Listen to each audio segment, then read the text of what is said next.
ओम श्री बृहस्पति नमः। देवगुरु बृहस्पति को बुद्धि और शिक्षा का कारक माना जाता है। गुरुवार को बृहस्पति देव की पूजा करने से धन, विद्या, मान सम्मान, प्रतिष्ठा और कई अन्य मनोवांछित फलों की प्राप्ति होती है। धार्मिक ग्रंथों के अनुसार गुरुवार को भगवान बृहस्पति देव की पूजा का विधान है। गुरुवार के दिन व्रत और कथा सुनने से घर परिवार में सुख समृद्धि बनी रहती है। प्राचीन काल की बात है। एक राज्य में एक बड़ा प्रतापी और दानी राजा राज करता था।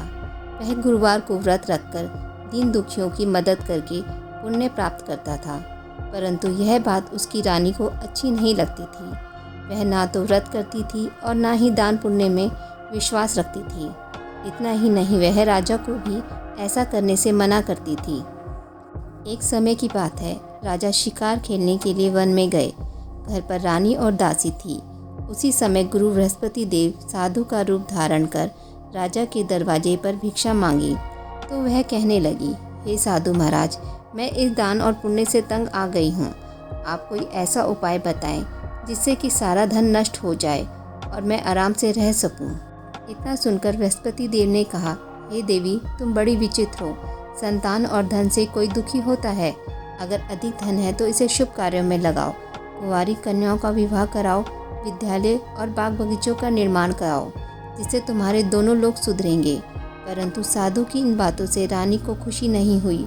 उसने कहा, मुझे ऐसे धन की आवश्यकता नहीं जिसे मैं दान दूं और जिसे संभालने में मेरा सारा समय नष्ट हो जाए। तब साधु ने कहा, अगर तुम्हारी ऐसी इच्छा है तो मैं जैसा तुम्हें बताता हूँ तुम वैसा ही करना।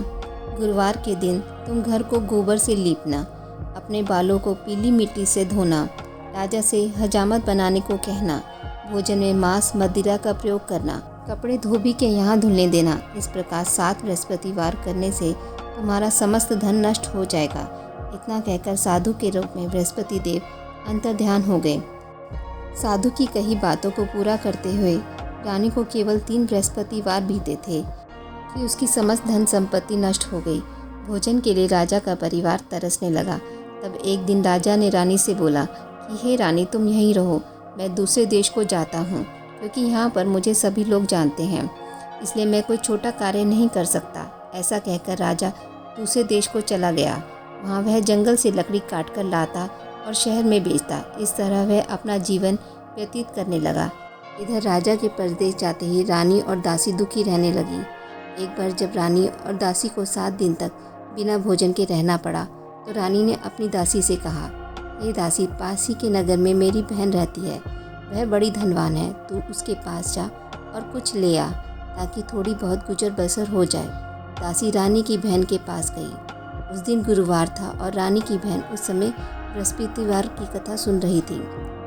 दासी ने रानी की बहन को अपनी रानी का संदेश दिया, लेकिन रानी की बड़ी बहन ने कोई उत्तर नहीं दिया। जब दासी को रानी की बहन से कोई उत्तर नहीं मिला तो वह बहुत दुखी हुई और उसे क्रोध भी आया। दासी ने रानी को सारी बात बता दी। यह सुनकर रानी ने अपने भाग्य को कोसा। उधर रानी की बहन ने सोचा कि मेरी बहन की दासी आई थी, परंतु मैं उससे नहीं बोली, इससे वह बहुत दुखी हुई होगी। कथा सुनकर और पूजा समाप्त करके वह अपनी बहन के घर आई और कहने लगी, हे बहन, मैं बृहस्पतिवार का व्रत कर रही थी। तुम्हारी दासी मेरे घर आई थी, परंतु जब तक कथा होती है तब तक ना तो उठते हैं और ना ही बोलते हैं, इसलिए मैं नहीं बोली। बताओ दासी क्यों आई थी? रानी बोली, बहन, तुमसे क्या छुपाऊं, हमारे घर में खाने तो कोई अनाज नहीं है। ऐसा कहते कहते रानी की आंखें भर आई। उसने अपनी दासी समेत पिछले 7 दिनों से भूखा रहने की पूरी बात अपनी बहन को बता दी। देखो बहन, भगवान बृहस्पति देव सबकी मनोकामना पूर्ण करते हैं। देखो, शायद तुम्हारे घर में भी अनाज रखा हो। पहले तो रानी को विश्वास नहीं हुआ, पर बहन के आग्रह करने पर उसने दासी को अंदर भेजा तो सचमुच अनाज से भरा हुआ एक घड़ा मिल गया। यह देखकर दासी को बड़ी हैरानी हुई। दासी रानी से कहने लगी, हे रानी, जब हमको भोजन नहीं मिलता तो हम व्रत ही करते हैं, इसलिए क्यों ना इनसे व्रत और कथा की विधि पूछ ली जाए ताकि हम भी व्रत कर सकें। तब रानी ने अपनी बहन से बृहस्पतिवार व्रत के बारे में पूछा।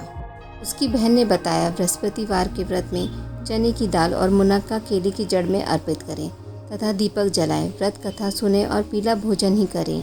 इससे बृहस्पति देव और भगवान विष्णु प्रसन्न होते हैं।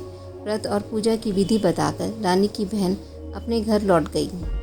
7 दिन के बाद जब गुरुवार आया तो रानी और दासी ने व्रत रखा। वह गुड़साल में जाकर चना और गुड़ लेकर आई। फिर उसने केले की जड़ तथा भगवान विष्णु की पूजा की। अब पीले भोजन की चिंता को लेकर दोनों बहुत दुखी हुई। उन्होंने व्रत रखा था, इसलिए बृहस्पति देव उनसे प्रसन्न थे। वह एक साधारण व्यक्ति का रूप धारण कर 2 थालों में पीला भोजन दासी को दे गए। भोजन पाकर दासी प्रसन्न हुई और फिर रानी के साथ मिलकर भोजन ग्रहण किया। उसके बाद वह सभी गुरुवार के व्रत और पूजा करने लगी। बृहस्पति देव की कृपा से उनके पास फिर से धन और संपत्ति आ गई, परंतु रानी फिर से पहले की तरह आलस्य करने लगी। तब दासी बोली, देखो रानी, तुम पहले भी इसी प्रकार आलस्य करती थी।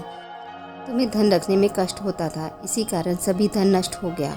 और अब जब देव बृहस्पति की कृपा से धन मिला है तो तुम फिर से आलस करने लगी हो। रानी को समझाते हुए दासी कहती है कि बड़ी मुसीबतों के बाद हमने यह धन पाया है, इसलिए हमें दान पुण्य करना चाहिए और धन को शुभ कार्य में खर्च करना चाहिए। इससे तुम्हारे कुल का यश बढ़ेगा और स्वर्ग की प्राप्ति होगी और प्रेत प्रसन्न होंगे। दासी की बात मानकर रानी अपना धन शुभ कार्य में खर्च करने लगी। इससे पूरे नगर में उसका यश बढ़ने लगा। बृहस्पतिवार कथा के बाद श्रद्धा के साथ आरती की जानी चाहिए। इसके बाद प्रसाद बांटकर उसे ग्रहण करना चाहिए। आज की इस वीडियो में बस इतना ही। मित्रों, आपको यह कथा अच्छी लगी हो तो मेरे वीडियोस को लाइक और शेयर ज़रूर करें और पूजा पाठ से जुड़ी जानकारी के लिए मेरे चैनल को सब्सक्राइब करना ना भूलें। धन्यवाद।